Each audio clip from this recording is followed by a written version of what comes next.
Un PSOE que ha perdido el relato continúa dando patadas de ahogado intentando desviar la atención de la corrupción por la que se investiga a medio gobierno y a Begoña Gómez. Porque como veremos más adelante, investigada es investigada. Vamos a ver todos los circos que van montando para que no se hable de la corrupción y después pasaremos a hablar de lo que el PSOE no quiere que hablemos, la corrupción.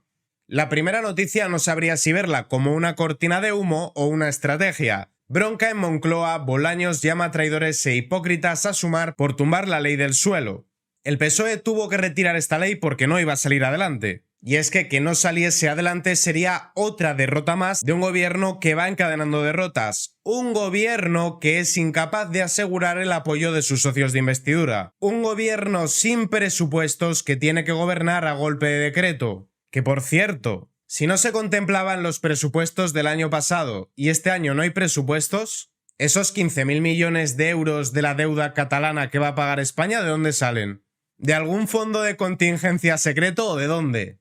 ¿Por qué digo que puede ser una estrategia, aunque yo me inclino por la cortina de humo? Si atendéis a las encuestas de cara a las europeas, Sumar lo va a tener francamente difícil para sacar siquiera 3 eurodiputados. Sumar que no consiguió amarrar los escaños que tenía Podemos en las generales, Sumar que ha hecho el ridículo en las gallegas y en las vascas, y Sumar que ni siquiera se ha presentado en Cataluña. Fueron los comunes, no Sumar. Podrían intentar escenificar un divorcio, todo un teatrillo, para dar a entender que son partidos diferentes, como si no supiésemos ya a estas alturas que Sumar es la muleta del PSOE, muleta de la que se va a deshacer Sánchez cuando le deje de hacer falta. El gobierno se vio forzado a retirar su ley del suelo para evitar una segunda derrota, y Bolaños arremetió contra Sumar y calificó de inadmisible e inaceptable su voto en contra de un texto del gobierno. Continuemos con las cortinitas del PSOE. Margarita Robles asegura que lo que está ocurriendo en Gaza es un auténtico genocidio. Elevando de esta forma el tono, contribuye a la escalada diplomática entre España e Israel. Aquí cabe resaltar que lo importante no es el reconocimiento o no reconocimiento de Palestina. Otros expresidentes de España cuando gobernaban hablaron del Estado palestino. Israel ha hablado del Estado palestino. La ONU ha hablado del Estado palestino. Lo importante son los tiempos, y este reconocimiento viene después de uno de los peores atentados de este siglo. Reconocer a Palestina después de uno de los atentados más sangrientos quiere decir que el terrorismo sirve para algo. Quiere decir que si tú secuestras, agredes sexualmente y matas gente, consigues objetivos.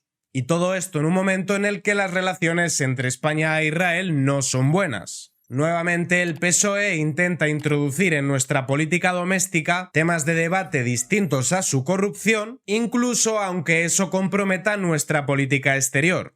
Y que quede clara una cosa, enemistarnos con Argentina, con Argelia, con Israel, con Estados Unidos o con tantos y tantos otros países no se arregla únicamente cambiando de gobierno.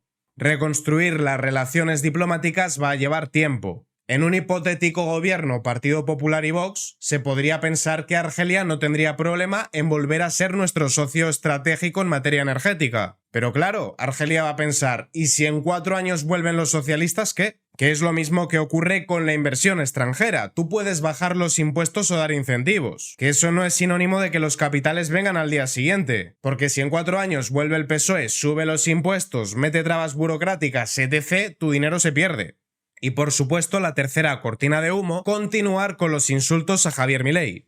Cualquiera con 2 dedos de frente se da cuenta de que Milei lleva soportando un acoso de más de 6 meses por parte del Ejecutivo español. No les ha salido del todo bien porque Milei ha entrado al trapo y ha conseguido que la corrupción de Begoña y de medio gobierno de Sánchez alcance una dimensión internacional. Pero parece que el gobierno del PSOE no entiende, aún no asume que no le va a salir bien entrar al quite con Milei, que está acostumbrado a bajar al fango, y los que hablan de maquinaria de fango, continúan con los insultos. Vamos a escuchar lo que dice la sucesora de la exministra suelta violadores, Ana Redondo García, más conocida por pegar voces en el Congreso gritando vergüenza. Escuchemos a nuestra agraciada, bella y hermosa ministra de Igualdad. Milei, cuando grita eso de aquí el león en medio de la avenida, ¿sabéis lo que pienso? Que de león nada, es una hiena que se está riendo de todos nosotros con su discurso. Lo que nos está diciendo es, vuelve la ley de la selva. Correcto. Parece que ya lo vais entendiendo. Se está riendo de todos vosotros, señores socialistas. Y con él nos estamos riendo la inmensa mayoría de los españoles y toda Argentina. No es culpa suya, es que sois gente bastante risible. Sois un grupete de corruptos, charos, puteros, ladrones, pelotillas apesebrados, delincuentes de distinta ralea, populistas, demagogos, mentirosos. Sois en definitiva un circo de fenómenos. A cada cual peor. Y ahora vamos a hablar de la corrupción de la secta mafiosa que está instaurada en el gobierno. La Guardia Civil localiza el número de Begoña Gómez en el móvil del cabecilla de la trama Koldo y rastrea así mensajes entre ellos. Antes de ver esta noticia, un poquito de contexto. Begoña Gómez, la mujer del presidente del gobierno, mantuvo reuniones con el conseguidor de la trama de mascarillas del PSOE, Víctor Gonzalo de Aldama. Estas reuniones incluyeron a Globalia justo en el momento de la negociación de un rescate multimillonario adjudicado por el gobierno. A su vez, Begoña dirigía el Africa Center. En el Africa Center vio cabida a Globalia por medio de la ayuda y patrocinio de Huacalua, filial del grupo rescatado por el gobierno de su marido. Posibles ilícitos de corrupción, tráfico de influencias, por parte de su marido Sánchez, conflicto de intereses, prevaricación, malversación incluso. Y hablando de malversación, recordad que Begoña sustrajo 60.000 euros de la Universidad Complutense para crear una página web para su interés privado y personal. No ya es que la mujer del César tenga que parecer honrada, que obviamente Begoña no lo parece. Es que no lo es. Independientemente de que se la condene o no, no es honrada. Podrán hablar de maquinaria de fango y de lo que les dé la gana. Estamos ante una persona que es corrupta, que por cierto eso fue lo que dijo Milei y además sin mencionarla. Y visto que efectivamente Begoña sí conocía de Aldama, vamos ahora a abordar la noticia que os enseñé antes. La UCO de la Guardia Civil que investiga la trama Koldo ha localizado el número del móvil personal de Begoña en la agenda de teléfono de Víctor de Aldama. Comento esto porque Lo País y la SER salieron mintiendo diciendo que la UCO iba a archivar no sé qué, como si la UCO tuviese capacidad de archivar. La UCO investiga lo que diga el juez que tiene que investigar. Y es el juez el que va a decidir qué se hace y qué no. Y además es que eso no era verdad, o si era verdad no se podía comprobar porque la investigación estaba bajo secreto de sumario y únicamente el ministro de Interior, Fernando Grande Marlaska, podía tener acceso a ello. Con lo cual o el país miente o Marlaska ha filtrado información. Información confidencial, obviamente. La UCO ha finalizado el volcado de los 170 aparatos digitales y en paralelo el juez que investiga a Begoña, Juan Carlos Peinado, está sufriendo presiones por parte de la Fiscalía. La Fiscalía de quién depende, pues ya está. Que algún día habrá que abrir el melón de emplear la Fiscalía con fines partidistas. Que no será ilegal, pero desde luego tampoco es honrado hablando de honradez. Y de los 145 años de honradez, que es el peor chiste que hay. Pero hay más cositas, ¿eh? No os penséis que hemos acabado con Begoña. El juez se prepara de cara a una posible citación a Begoña Gómez tras solicitar a la policía su DNI. Y os recuerdo que Sánchez estuvo el otro día en el programa de Ferreras, Al Rojo Vivo, diciendo que no hay caso, que hay fango. Va a ser divertido ver a Begoña entrar en un juzgado. El juez se prepara para citarla en sede judicial después de solicitar a la policía que remita copia de su DNI en la mayor brevedad. Todo ello tras apercibir al fiscal del caso por sus frecuentes e inusuales visitas al juzgado para conocer de antemano su criterio en el procedimiento. Vuelvo a repetir, el PSOE emplea de forma partidista y para su interés a la Fiscalía, que se supone que debería de ser un órgano neutral. Porque España es un país súper democrático con igualdad ante la ley y separación de poderes, claro que sí. Por supuesto, decir que somos indistinguibles de cualquier república bananera te convierte en un miembro de la fachosfera y parte de la maquinaria de fango. Porque es que ahora democracia es estar a favor de los que acaban con la democracia. Porque la democracia es Sánchez. Sé que es poco verosímil, pero es que tampoco es verosímil considerar a Begoña Gómez una institución de España, y lo hacen.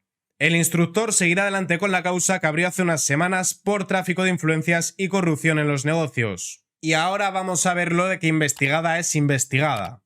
Sobre la situación procesal de Begoña Gómez existen varios puntos de vista contradictorios entre sí.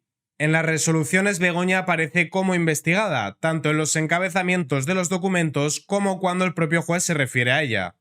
Con independencia de que las dudas se disipen cuando su señoría lo tenga por conveniente, resulta indudable que la Fiscalía se ha convertido en el auténtico abogado defensor de Begoña, interviniendo y redactando en tiempo récord un escrito para tratar de cerrar las pesquisas judiciales. Pero que el PSOE emplee la Fiscalía para el interés personal de Begoña no hace que Begoña, la investigada, deje de ser eso, una investigada. De igual forma que por más que el PSOE vaya intentando crear conatos de incendio para que no nos centremos en el gran incendio de la corrupción, no hace que la corrupción de este gobierno no sea palmaria. Porque no es solo lo de Begoña, es el megacontrato de Salvador Illa, son los negocios de Ábalos cuando era ministro de Transportes y la destrucción de documentos cuando le echaron. Es decir, los documentos no los destruyó él, porque él ya no estaba. Es el aforamiento de Armengol como presidenta del Congreso y de Ángel Víctor Torres después de que perdiesen las presidencias de Baleares y Canarias. Son los contratos a dedo y sin publicidad. Son las mordidas en la compra de material sanitario. Es el caso Tito Berni con Pachi López siendo señalado por el mediador. Es Marisú Montero siendo elevada a vicepresidenta de España después de evitar que se recupere el dinero robado en los ERE. Es una moción de censura contra la corrupción para poder cometer corrupción. Y es también la corrupción política de la amnistía para proteger a sus socios de investidura de la corrupción económica de la malversación en los sucesos del 1 de octubre del 2017. Podrán hacer todos los malabares y todo el thrillerismo que les dé la gana. Han perdido el relato y lo único que les queda ahora es dar patadas de ahogado. A ellos lo que les interesa es que esto se juzgue lo más rápido posible, mientras aún controlan la fiscalía. Pero sin embargo están cometiendo un error. Al intentar desviar la atención con conflictos internacionales, están logrando que en otros países se enteren de la corrupción de la política doméstica. Y todo ello, por cierto, mientras hay otra denuncia a Begoña Gómez, pero no en España, sino ante la Fiscalía Europea. ¿Y esa fiscalía de quién depende, Sánchez? De ti no, ¿verdad? ¿De quién depende? Pues ya está. Pues ya está. Lince TV, política y noticias.